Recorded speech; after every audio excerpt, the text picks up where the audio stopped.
Hey everybody, we're talking about versatile signature scents, and for the most part, these are going to be more in the fresh and clean category. So the first one I'm going to mention is my scent of the day, and that is Creed Silver Mountain Water. This fragrance is kind of like, picture going hiking and you're at the waterfall and you rest there, take a little bit of a break. You're just taking in the ambiance. There's that smell of the fresh water, and there's just also the smell of the greens around you, and it's just a moment that you never want to forget. You know, that to me, that whole entire experience is Silver Mountain Water in a bottle. I don't really go up to the mountains, so I can't really tell you, oh, this is like being next to a stream, because I can't personally relate to that. But yeah, this reminds me of just chilling by a waterfall and just being amazed at the beauty of everything around you. So this fragrance is extremely versatile, and I was really surprised with the performance of this scent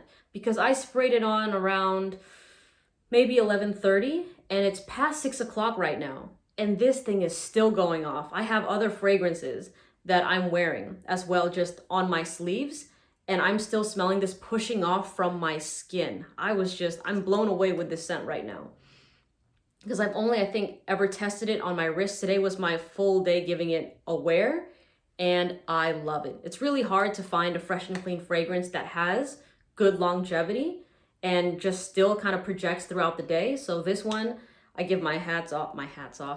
I give my hat off to Creed on this fragrance. It's a very crisp, clean sort of scent, okay? It's not a blast of sour citruses that dries down with a musk. Like I mentioned in my description before, just think about that. But I'm going to put the names of all the fragrances I'm going to mention and the links to the discount sites in the description below in case you want to compare or pick up a bottle. Okay, so we're starting with the Beast Silver Mountain Water.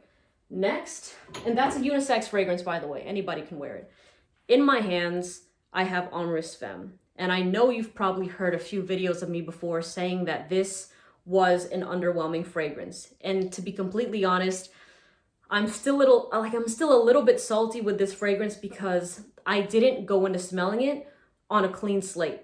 You know, the first time I heard about this fragrance, I was receiving a lot of messages from my followers on TikTok saying that there was a viral video going around and somebody was claiming that this was just such a head-turning fragrance.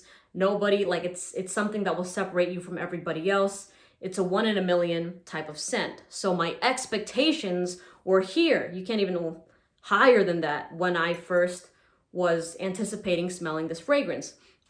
And then when I did, I was like, this sort of smells like springtime in a park. And you've heard me use the example that it kind of reminds me of a middle-aged woman at a garden party.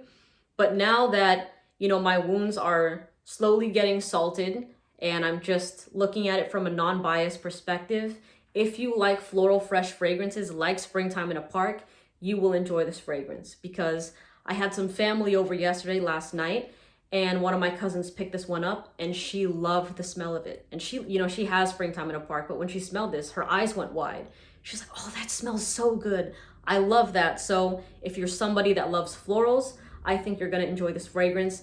And I'm probably gonna make a separate video on this in of itself about me recommending fragrances that are just, that you guys also enjoy. Just like basically scents that you enjoy that I might not be too crazy about, because I think it's important to listen to what other people like and don't like, because I don't want to just talk about everything I like. You know what I mean? I think it'd be cool to just rope some other opinions in. That'd be great. So Amoureuse Homme, or Amoureuse Femme.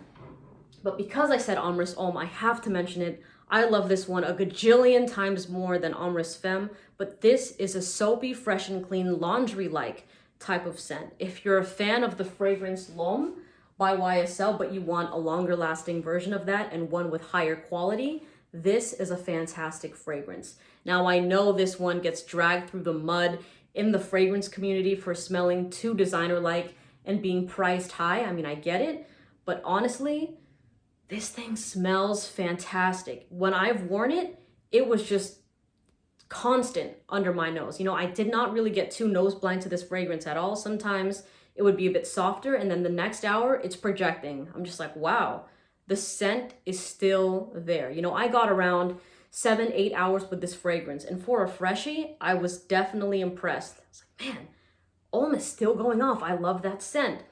And the longer it wears on your clothes and on your skin, the better this scent gets. It's definitely a fragrance that people want to get closer to when they smell it on you. It's very inviting, it's very welcoming. And when you smell clean and welcoming and it has that little added layer of sexiness, it's just an all-around winner. So this is a compliment monster, Amris Om by MFK. So number 4, I'm going to mention, get in there, Oligarch by Roja Parfums. Don't get me wrong, I still prefer Elysium, but I think if you're looking for the fragrance that will level you up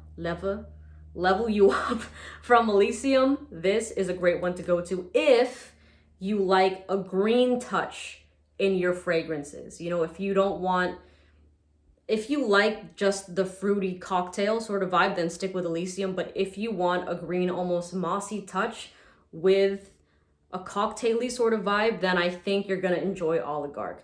But this is a fragrance that every single time I wear it, people always compliment me. And it's always like whoa, that smells good. And it smells different. You know, I get both of those things simultaneously, and I've gotten that kind of reaction from multiple people. So whenever I get a reaction like that from different sorts of people out there in the real world that are not fragrance enthusiasts, it's definitely a fragrance that I'm like, okay, this is something special. You know, so Oligarch lasted me over 8 hours when I wore it in the summertime. It was ridiculous. In my mind, I was like, there's no way this freshie is performing this well. But it did. It really, really did. So I was very impressed with the scent. The reason I don't talk about it as much in my personal favorite sort of videos is because I still prefer Elysium. But for those people that are looking for that different green twist, give this one a shot, okay? Oligarch. Now, that's number 4. Number 5, I'm going to recommend, so 8 and Bob, the original, got a better reaction than I thought it would last night when people were smelling my fragrances. Because this scent to me is kind of meh. You know, I'm kind of iffy about it, but it still had that like, oh, that's nice sort of reaction, you know? And when I mentioned, I'm like, does it smell kind of timeless to you? They're like, yeah, it smells like a classy, classic type of fragrance. So I think if that's what you're like, if that is what you're looking for, you want something classy and timeless and you don't want to wear something as common as Bleu de Chanel, this will literally fit in any decade. Like if there was a time machine and it put us back in the 1940s, the 1930s, and you were wearing this fragrance, you would fit in with everybody there. You know, this is not a bold scent by any means, but it's something that even in the year 3000, people can still wear this and it won't smell outdated. It will still smell timeless and classic. And to me, this is a classic sort of barbershop fragrance. There is lavender, which makes it smell clean up top. And overall, this is a very clean fragrance. It's a masculine fragrance for sure. But there it is, 8 and Bob, the original, which was apparently JFK's signature scent. And lastly, you know, that was 5 fragrances. Maybe I should keep it to that. You know what? I'm going to keep it at that. Thank you so much for watching this video. Again, I'm going to put all the names of the fragrances in the description as well as the links. And I'll do another video maybe on sweet signature scents if you're all interested in that. Okay, thank you so much for watching. See you in the next one. Bye.